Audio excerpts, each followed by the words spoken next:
Hello all, this is CrimsenOverlord, and welcome to the first installment of Unbiased Reviews. This here is the Afterglow controller for the Xbox 360. It's clear, which is kind of dumb looking, but it lights up in the dark. What's the button? Glows in the dark, and that looks really awesome from the angle I'm doing this. And it also has a function which I can't show you because I'm not playing the game, but it also has a vibrate only function, so whenever the controller vibrates, it lights up, and it stays like this normally, which is really awesome if you're playing Alan Wake, because every time you use the flashlight, your controller lights up. So it's $30,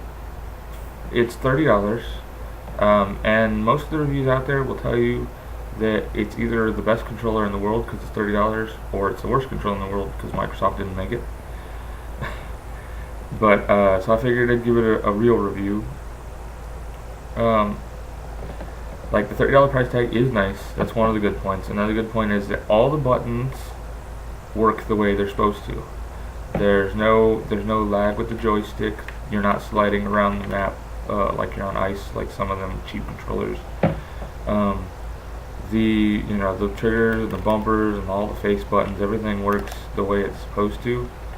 The only downside to this controller that I've seen as far as buttons go is the joysticks. When you first get it, they're kind of tough. I don't know if you can hear me clicking, but they're a little tough. They kind of stick a little bit. And anytime you go more than like an hour without playing, you have to kind of click them a bunch of times, and then now they're fine and they don't stick anymore. I don't know what causes that. It might just be this controller for all I know, but that is a problem. You can't just pick up and start playing a game like the other controller, or at least not like Call of Duty where you have to push the buttons in. So you have to like do that and then keep doing it. I usually do it for like a whole minute straight just to make sure they're loose.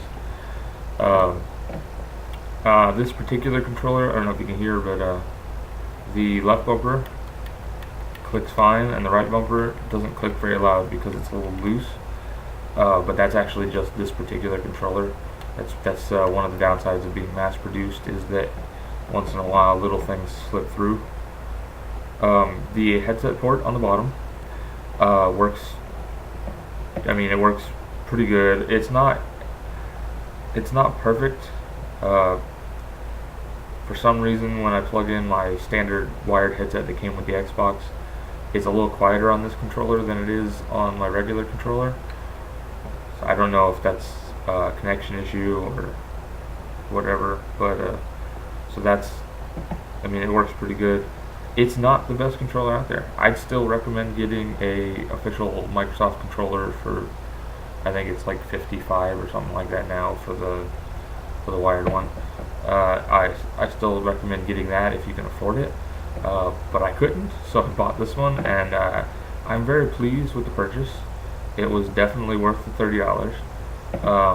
I wouldn't have paid the $50, $60 that Microsoft charges for the same controller, because Microsoft's is a little bit better, but it was definitely worth the $30.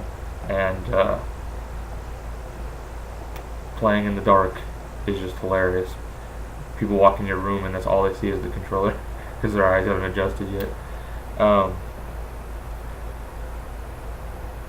believe that's about, yeah, the D-pad works just like the Microsoft one. It's still a joystick with a D-pad skin on top, which I've never really liked, but they do make controllers that have actual D-pads if that's an issue. I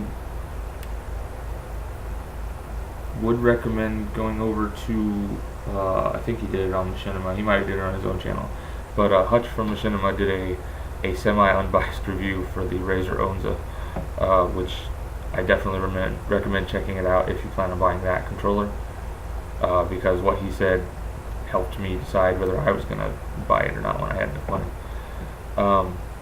The next review will be the Turtle Beach Air Force X11s. I don't know why I'm showing you the controller while I'm talking about Turtle Beaches, but it'll be another unbiased review, and stick around for that.